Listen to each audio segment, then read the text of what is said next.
Olá, pessoal! Bem-vindos! Estão estudando em casa? Não me engana não, hein? Não me engana. Estuda. Você tem um vestibular no final desse ano. E o coronavírus não vai impedir esse vestibular no final do ano. E nem a prova do Enem. Pode atrasar, mas impedir, acho complicado.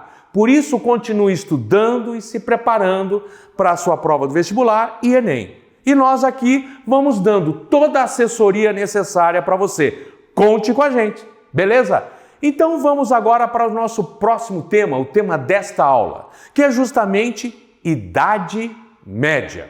Joia? Vem comigo, vamos para o slide. Olha lá, Idade Média, do século V ao século XV. Então a Idade Média teve 1000 anos, certo? Durou, vem para cá. Durou de 470, da queda do Império Romano do Ocidente nas mãos dos povos bárbaros, até 1453, no século XV, quando Constantinopla acabou caindo nas mãos dos turcos otomanos.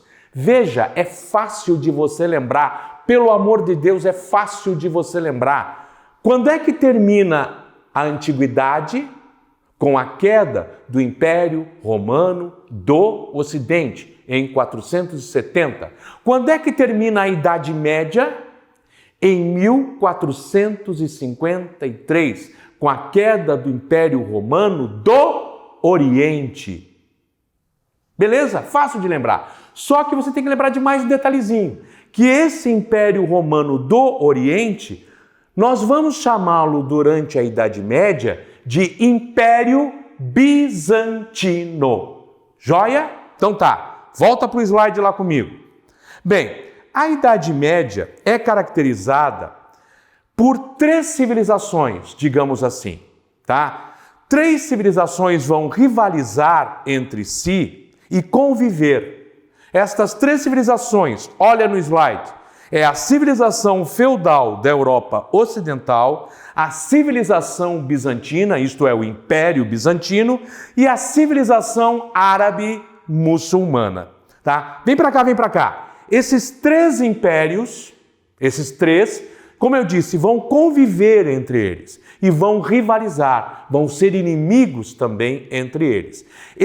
Essas 3 civilizações vão fazer aquilo que a gente chama de mundo mediterrâneo.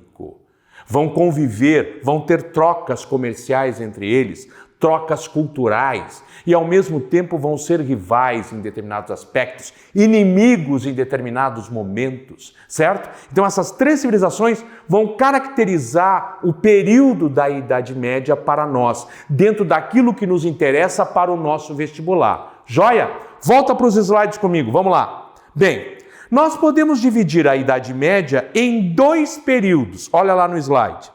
Alta Idade Média, o período mais antigo, do século V ao século XI.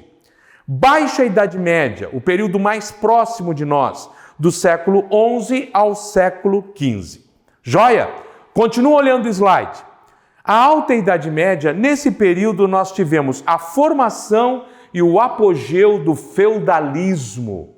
E o que é feudalismo especificamente nós vamos ver mais adiante. Baixa Idade Média se caracterizou pela crise do feudalismo e pelo surgimento do capitalismo, da sociedade capitalista que a gente conhece hoje. Então, Alta Idade Média e Baixa Idade Média. Vamos para o próximo slide, olha lá, Reino Franco. Vem para cá. Falei para você da queda do Império Romano do Ocidente, na aula passada. E nós vimos que o principal povo invasor, em várias tribos diferentes, em momentos diferentes, mas o principal povo invasor foram os germânicos, que vinham do norte da Europa, certo? Esses germânicos foram se instalando no que foi o antigo Império Romano do Ocidente e criando seus reinos. Por exemplo, o reino dos anglo-saxões, onde hoje nós temos a Inglaterra, o reino dos visigodos, onde hoje nós temos Espanha e Portugal, e o reino dos francos, onde hoje nós temos a França. Beleza? Esse reino franco foi o mais importante do período da Alta Idade Média. Ele foi dividido em duas dinastias, a dinastia Merovingia e a dinastia Carolíngia. E você sabe o que é a dinastia, nós já estudamos isso, lembra? Nós já estudamos isso. O que é uma dinastia? Uma família no poder. Então nós tivemos duas famílias no poder. Uma família caracterizada como Merovingia e outra família caracterizada como Carolíngia, certo? A primeira tem o nome de Merovingia por causa do primeiro rei, o rei Meroveu. A segunda tem o nome de Carolíngia e o motivo mais aceito entre os historiadores é que viria do nome de Carlos Magno, daí Carolíngia. Carlos Magno, que vai para o slide comigo, foi, no século IX, o mais importante dos reis francos. Você está vendo o mapinha do lado. Foi ele que partiu para tentar conquistar todos os territórios que tinham pertencido ao antigo Império Romano do Ocidente. Vem para cá comigo.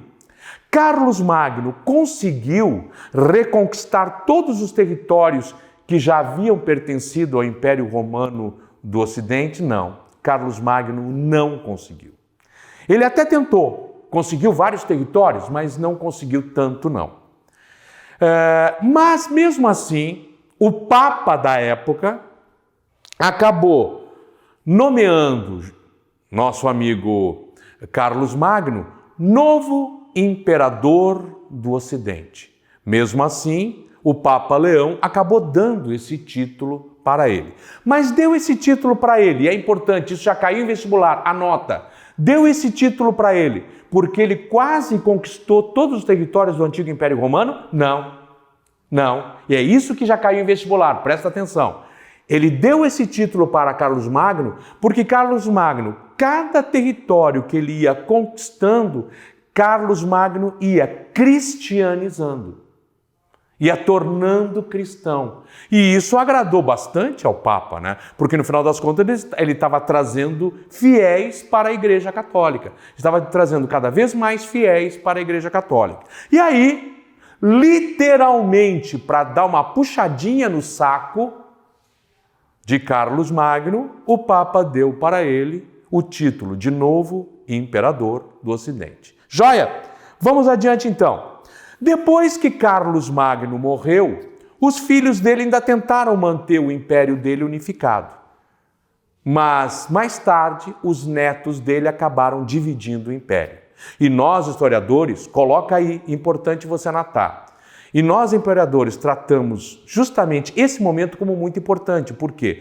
Porque os netos de Carlos Magno fizeram o chamado Tratado de Verdun. E nesse tratado, na cidade de Verdun, eles decidiram pela divisão entre eles do que eram os territórios do Império. E aí nós, historiadores, colocamos a nota. Inicia o processo de feudalização da Europa. Anota essa palavra. Processo de feudalização da Europa com o Tratado de Verdun. Certo? Vem comigo. Vamos voltar para os slides lá. Vem comigo. Império Bizantino. Olha lá no slide.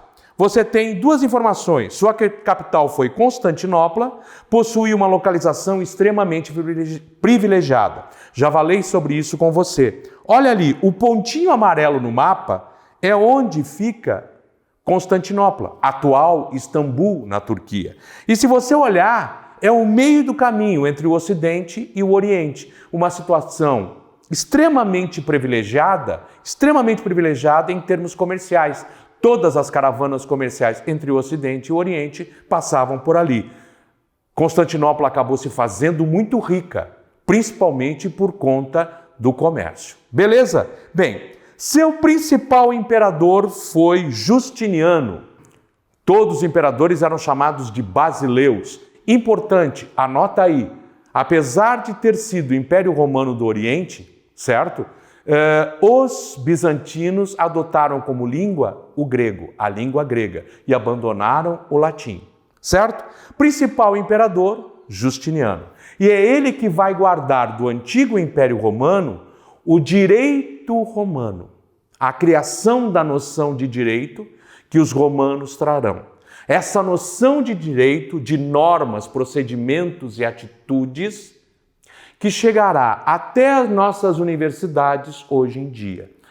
Se você for fazer um curso de direito, muito provavelmente uma das primeiras coisas que o professor de direito vai jogar no teu peito é o livro de direito romano. Beleza? Adiante. E uma outra grande realização de Justiniano foi a sua obra, a maior igreja da época, a igreja de Hagia Sophia, a igreja de Santa Sofia. Por quê? Porque havia uma santa com o nome de Sofia? Não!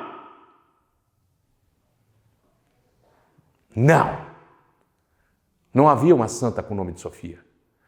Era a santa sabedoria de Deus. Sofia quer dizer sabedoria, a santa sabedoria de Deus.